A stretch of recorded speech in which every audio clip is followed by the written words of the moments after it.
संविधान पढ़ते समय सबसे बड़ी गलती क्या होती है? पार्ट्स याद नहीं होते और आर्टिकल बिखरे हुए से लगते हैं। आज सिर्फ एक वीडियो में संविधान के सभी पार्ट्स और उनके आर्टिकल्स आपके दिमाग में सेट हो जाएंगे। So hello everyone, welcome back to Shikshak संकल्प।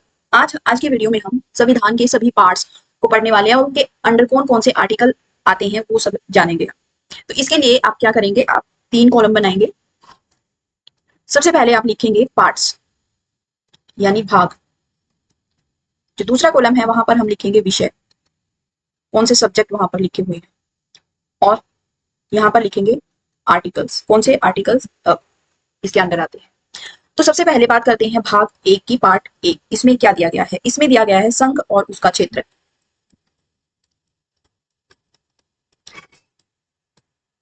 संघ और उसका क्षेत्र यानी यूनियन एंड इट्स टेरिटरी। और ये जो प्रावधान है ये कहां से लिया गया है? ये लिया गया है कनाडा के संविधान से। भाग 1 में यानी पार्ट 1 के अंडर जो हमारे आर्टिकल आते हैं वो है आर्टिकल 1 से लेकर आर्टिकल 4 तक। जो दूसरा भाग है, भाग 2 पार्ट 2, उसमें आता है नागरिकता यानी सिटीजनशिप। इसे कहां से लिया गया है? इसे लिया गया है यूके से, यानी ब्रिटेन से। और आर्टिकल की बात करें तो इसके अंडर आर्टिकल 5 से लेकर आर्टिकल 11 तक के आर्टिकल आते हैं। तीसरा भाग जिसमें आता है मौलिक अधिकार, फंडामेंटल राइट्स। ये लिए गए हैं यूएसए के संविधान से। और इस तीसरे भाग के अंदर आर्टिकल 12 से 35 तक के आर्टिकल यहाँ पर देखने को मिल जाते हैं। अब चौथा जो पार्ट है, भाग 4 में दिया गया है डीपीएसपी यानी राज्य के नीति निदेशक तत्व, जो कहां से लिए गए हैं? जो लिए गए हैं आयरलैंड से। और भाग 4 में आर्टिकल 36 से 51 तक दिए गए हैं। भाग 4 के बाद आता है भाग 4A। ये मूल संविधान में नहीं था, इसे जो 42वां संविधान संशोधन हुआ 1976 में, उसके तहत इसे जोड़ा गया था। और इसके तहत जोड़े गए मौलिक कर्तव्य, फंडामेंटल ड्यूटीज, जो लिए गए हैं कहां से? यूएसएसआर यानी रशिया के संविधान से हमने लिए हैं। और आर्टिकल की बात करें तो इसमें आता है आर्टिकल 51A। इसके बाद जो अगला हमारा भाग है वो है भाग 5, जिसमें दिया गया है संघ। और इस संघ में भाग 5 में हमारे जो आर्टिकल आते हैं वो है आर्टिकल 52 से आर्टिकल 151 तक। अब जो ये भाग 5 है ये अलग अलग चैप्टर्स में डिवाइड है। जैसे जो चैप्टर 1 है उसमें दिया गया है कार्यपालिका यानी एग्जीक्यूटिव। और इसमें आर्टिकल 52 से लेकर आर्टिकल 78 तक आते हैं। चैप्टर 2 में दिया गया है संसद यानी पार्लियामेंट। और जो संसद है हमारी वो 79 से लेकर 122 आर्टिकल के अंदर आती है। चैप्टर 3 की मैं बात करूं, चैप्टर 3 में आता है राष्ट्रपति की विधायी शक्तियां। राष्ट्रपति की विधायी शक्तियां आर्टिकल आता है इसमें 123। उसके बाद भाग 5 का जो चैप्टर 4 है उसमें क्या आता है? Supreme court. और सुप्रीम कोर्ट दिया गया है आर्टिकल 124 से लेकर 147 तक। चैप्टर 5 की मैं बात करूं तो चैप्टर 5 में दिया गया है कैग यानी comptroller and auditor general of India. और ये आता है 148 से लेकर 151 तक। तो ये था हमारा संघ जो पड़ता है हमारे भाग 5 में। और ये देखा इसमें हमने कि इसके अंदर कौन कौन से आर्टिकल आते हैं, कौन कौन से चैप्टर में से डिवाइड किया गया है। अब उसके बाद आता है भाग 6। संघ हमने पढ़ लिया, उसके बाद आता है राज्य। भाग 6 में दिया गया है राज्य यानी स्टेट्स। और आर्टिकल की मैं बात करूं तो स्टेट हमारे आते हैं आर्टिकल 152 से लेकर 237 तक। संघ की तरह यानी 5 भाग की तरह इसे भी आगे 6 चैप्टर्स में डिवाइड किया गया है। जो पहला चैप्टर है उसमें क्या आता है? उसमें दिया गया है सामान्य यानी मिसलेनियस कुछ दिए गए हैं। और इसका जो आर्टिकल है वो है आर्टिकल 152। चैप्टर 2 की मैं बात करूं तो चैप्टर 2 में आता है राज्य की कार्यपालिका, एग्जीक्यूटिव ऑफ द स्टेट।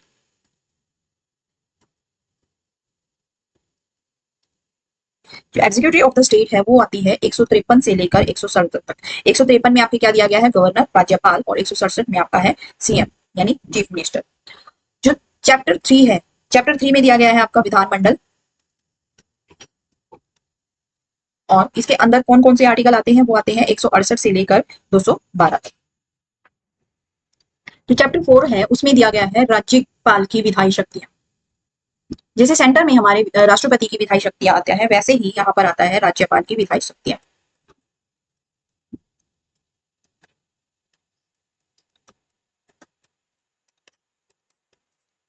और ये आपके आते हैं आर्टिकल 213। इसके बाद जो चैप्टर 4 है, चैप्टर 5 में दिया गया है हमारा क्या, हाई कोर्ट्स। और हाई कोर्ट्स जो है वो आते हैं आर्टिकल 214 से लेकर 232 तक। चैप्टर 6 की मैं बात करूं तो चैप्टर 6 में आता है अधीनस्थ न्यायालय, सबोर्डिनेट कोर्ट्स। जो सबोर्डिनेट कोर्ट्स हैं वो आते हैं आपके आर्टिकल 233 से लेकर 237 तक। तो ये था हमारा भाग 6 जो किससे संबंधित है, राज्य से संबंधित है। और हमने देखा कि जो भाग 6 है वो कितने चैप्टर्स में डिवाइड है और कौन कौन से आर्टिकल उसके अंदर आते हैं। अब बात करते हैं भाग 7 की। भाग 7, जो भाग 7 है, इसको जो 7th अमेंडमेंट हुआ था, कॉन्स्टिट्यूशन अमेंडमेंट 1956 में, 1956 में, इसे हटा दिया गया, हटा दिया गया। और इसमें कौन से आर्टिकल आते थे हमारे, इसमें आर्टिकल आते थे 238 और 242। अब भाग 8, पार्ट 8, इसमें क्या आता है, आपके आते हैं यूटीज। और जो यूटीज का जो आर्टिकल है वो है 239 से लेकर 241 तक। ये आर्टिकल हमारे इन आर्टिकल के अंडर दिए गए हैं हमारे यूटीज यानी केंद्र प्रशासित प्रदेश। उसके बाद जो भाग 9 है, भाग 9 में आता है पंचायती राज। पंचायती राज और आर्टिकल कौन से आते हैं, आर्टिकल आते हैं 243 से लेकर 243 ओ तक। ये आर्टिकल पंचायती राज के अंदर आते हैं। अब जो भाग नेक्स्ट है वो है भाग 9 एक, पार्ट 9A। इसके अंदर आता है हमारा नगर पालिकाएं यानी म्यूनिसिपैलिटीज। और आर्टिकल की मैं बात करूं तो ये आर्टिकल आता है 243, क्योंकि जो भाग 9 है वो कहाँ खत्म हो रहा है, वो ओ पर खत्म हो रहा है। तो जो भाग 9 है यानी नगर पालिका है, वो आपका शुरू होगा भाग आर्टिकल 243 से लेकर ZG तक। तो इसके अंदर क्या आते हैं, हमारे नगर पालिकाएं आती हैं। उसके बाद आता है भाग 9B। इसमें आती है सहकारी समितियां। सहकारी समितियां यानी कोऑपरेटिव सोसाइटीज। और आर्टिकल की बात करूं तो आर्टिकल 243 ZH से लेकर 243 ZT तक इसमें आर्टिकल्स आते हैं। करते हैं भाग 10। भाग 10 में क्या आता है, भाग 10 में आता है अनुसूचित और जनजातीय क्षेत्र।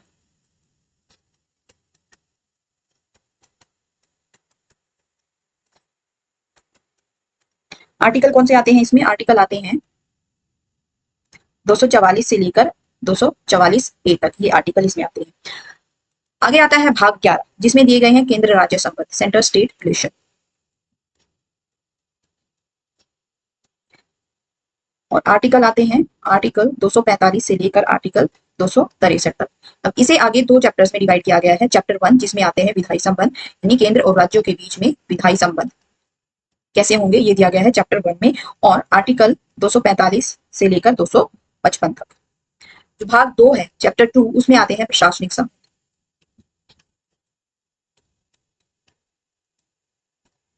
आर्टिकल आएंगे इसमें 256 से लेकर 263 तक।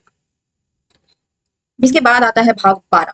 भाग 12 में क्या दिया गया है, इसमें दिए गए हैं हमारे फाइनेंस यानी वित्त, संपत्ति और संविदाय, ये सभी दिए गए हैं हमारे भाग 12 में। भाग 12 में आर्टिकल कौन से आएंगे, आपके आर्टिकल आते हैं 264 से लेकर 300A तक। तो ये है हमारा भाग 12 जिसमें आता है फाइनेंस और आर्टिकल आते हैं 264 से लेकर 300A तक। अब जो ये भाग 12 है इसे भी चैप्टर में डिवाइड किया गया है। चैप्टर फर्स्ट चैप्टर में दिया गया हमारा क्या, फाइनेंस यानी वित्त। इसमें आर्टिकल आते हैं आपके आर्टिकल 264 से लेकर 291 तक। चैप्टर 2 की बात करूं तो चैप्टर 2 में आता है आपके कि ऋण लेना, डेट। और आर्टिकल आएंगे इसमें आर्टिकल 292 से लेकर 293, ये आता है चैप्टर 2। और इसके बाद आता है चैप्टर 3 जिसमें क्या आता है आपके वित्त, संविदाय और अधिकार।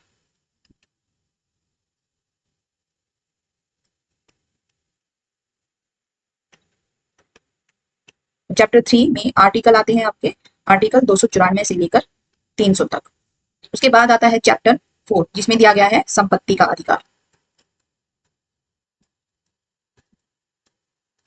संपत्ति का अधिकार और इसे रखा गया है हमारे आर्टिकल 301 के तहत। अब यहाँ पर जो संपत्ति का अधिकार ए है इसके बारे में बात करूं तो ये पहले क्या था, जो मूल संविधान था हमारा, उसमें ये हमारी एक फंडामेंटल राइट्स था यानी मौलिक अधिकार था। लेकिन जो 44वां संशोधन हुआ, 44वां संशोधन कब हुआ? 1978 में। इसे मौलिक अधिकार से हटा दिया गया और इसे कहां पर? भाग 12 में फाइनेंस के अंडर इसे ट्रांसफर कर दिया गया। और ये जब ये ट्रांसफर किया गया था तो उस समय प्रधानमंत्री कौन थे? मोरारजी देसाई। मोरारजी देसाई की सरकार में ये अमेंडमेंट किया गया था और इस अमेंडमेंट के तहत जो संपत्ति का अधिकार था उसे जो वो मौलिक अधिकार थे वहां से हटाकर वित्त के अंदर इसे भाग तीन जो आर्टिकल 300A है उसके अंदर इसे रख दिया गया था। इसके बाद आता है भाग 13। भाग 13 में क्या दिया गया है? भाग 13 में दिया गया है भारत में व्यापार और वाणिज्य की स्वतंत्रता।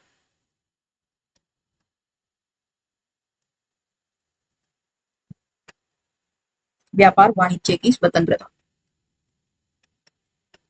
भाग 13 में आता है। और आर्टिकल कौन से आएंगे इसमें? आर्टिकल आते हैं 301 से लेकर 307 तक। उसके बाद आता है आर्टिकल 14। आर्टिकल 14 में क्या आएंगे आपके? आर्टिकल 14 में आता है केंद्र और राज्य सेवाएं।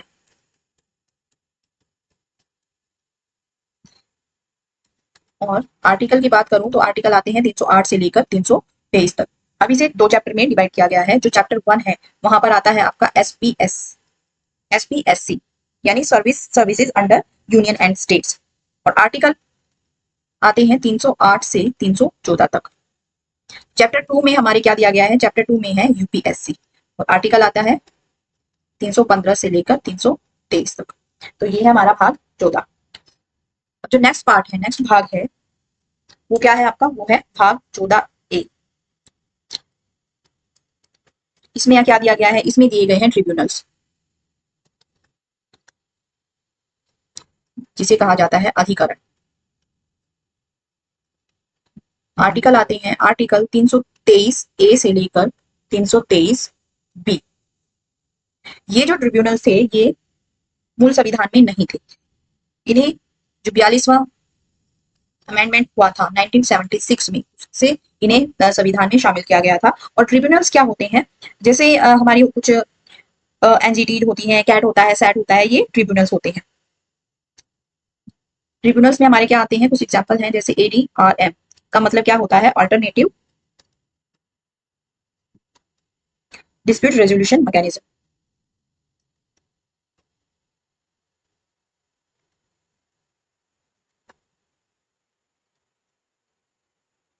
एग्जाम्पल क्या होंगे इसके?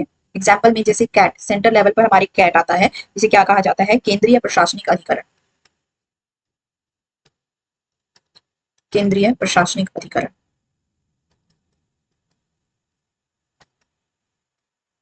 और ऐसे ही स्टेट लेवल पर आता है सेट यानी राज्य प्रशासनिक अधिकरण। इसके बाद आता है भाग 15। भाग 15 में क्या दिया गया है? हमारा इलेक्शन यानी निर्वाचन। और जो निर्वाचन है वो आता है आर्टिकल 324 से लेकर 329 तक। भाग 16 की बात करें तो भाग 16 में आपके क्या आएंगे? इसमें आता है आपके SC ST और ओबीसी और एंग्लो इंडियन। एंग्लो इंडियन से रिलेटेड जितने भी हमारे प्रोविजन है वो आते हैं भाग 16 के अंदर। और आर्टिकल कौन से आएंगे यहाँ पर? आर्टिकल 330 से लेकर 342 तक इसमें आर्टिकल आते हैं। आर्टिकल 16 के बाद भाग 16 के बाद बारी आती है भाग 17 की। भाग 17 में क्या दिया गया है? राजभाषा यानी ऑफिशियल लैंग्वेज। जो लैंग्वेज वाला ये पार्ट है इसमें आर्टिकल आएंगे आर्टिकल 343 से लेकर 351 तक। अब इसे भी आगे चैप्टर में डिवाइड किया गया है। इसमें जो चैप्टर 1 है उसमें क्या दिया गया है? संघ की भाषा। संघ की भाषा। और आर्टिकल 343 से लेकर 344 तक क्या दिया गया है? संघ की भाषा दी गई है चैप्टर 1 में। चैप्टर 2 इसमें क्या है? प्रादेशिक भाषाएं।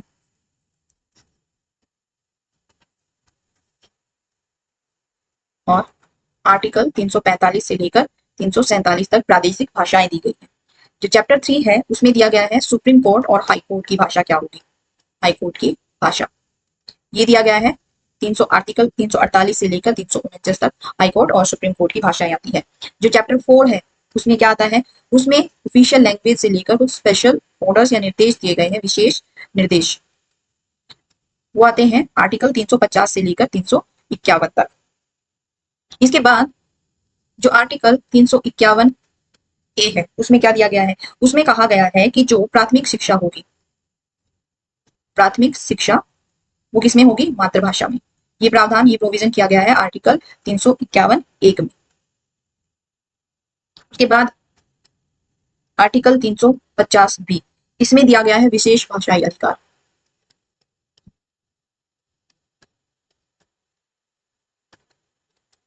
तो ये है हमारे भाषा से संबंधित कुछ भाग और उससे संबंधित आर्टिकल। उसके बाद जो दूसरा भाग आता है वो आता है भाग 18, और भाग 18 में क्या दिया गया है, आपातकाल।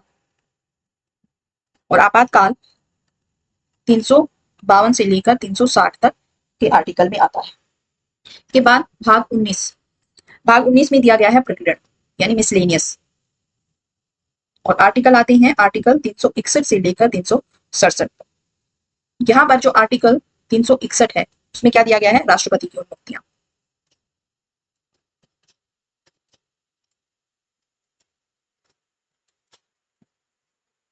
उन्नीस के बाद 20, भाग 20, भाग 20 में क्या दिया गया है, संशोधन यानी अमेंडमेंट।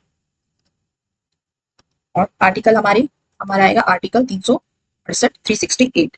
उसके बाद भाग 21, भाग 21 में क्या दिया गया है, भाग 21 में दिया गया है विशेष अस्थायी और संक्रमणकालीन, अस्थायी और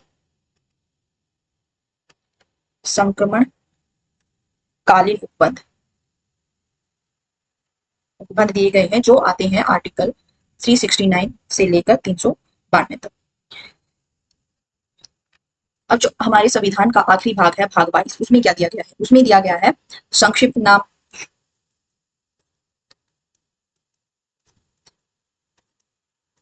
हिंदी का पाठ और हिंदी का पाठ और निरसन।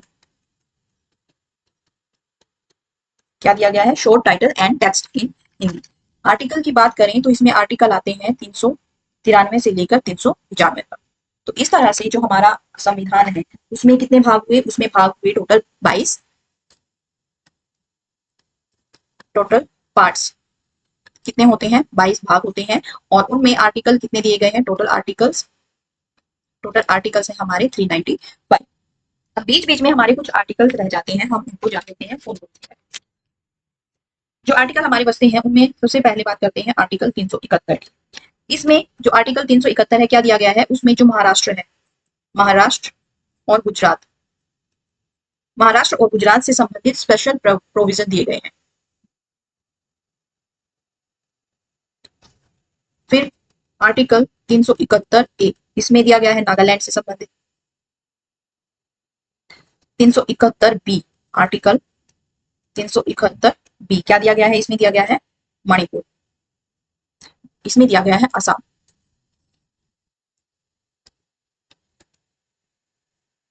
फिर आता है आर्टिकल 371 सी, 71 सी में दिया आता है मणिपुर, मणिपुर से संबंधित कुछ स्पेशल प्रोविजन। ऐसे ही जो 371 डी और ई आर्टिकल है उसमें आता है आंध्र प्रदेश। फिर उसके बाद जो एफ है उसमें हमारा आता है सिक्किम। तो इन राज्यों से संबंधित कुछ स्पेशल प्रोविजन दिए गए हैं, उनके लिए जो आर्टिकल 371 है उसको एबीसीडी में डिवाइड कर दिया गया है।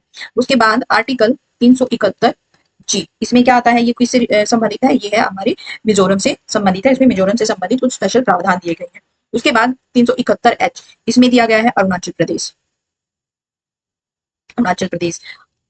अब आता है आई, इसमें आता है गोवा। और फिर उसके बाद जे 371 जे, जिसमें आता है क्या, कर्नाटका, कर्नाटका। और जो ये जे है आर्टिकल 371 जे, इसे जो 98वां अमेंडमेंट हुआ था 2014 में, उसके तहत इसे शामिल किया गया है। तो इसमें हमने देखा हमारे संविधान के सभी भाग और उसमें कौन कौन से आर्टिकल दिए गए हैं। तो आज हमने जो हमारे संविधान है उसके भाग पढ़े, उनके आर्टिकल का एक हमारे संविधान का आप कह सकते हैं एक पूरा ओवरव्यू लिया। अब आगे की जो क्लासेस होंगी उनमें हम इन्हें एक एक करके पूरे सभी भागों को और उनके आर्टिकल को समझेंगे। तो तब तक के लिए पढ़ते रहिए, सीखते रहिए और अपने लक्ष्य की ओर बढ़ते रहिए। और जुड़ने के लिए आप सभी का बहुत बहुत धन्यवाद।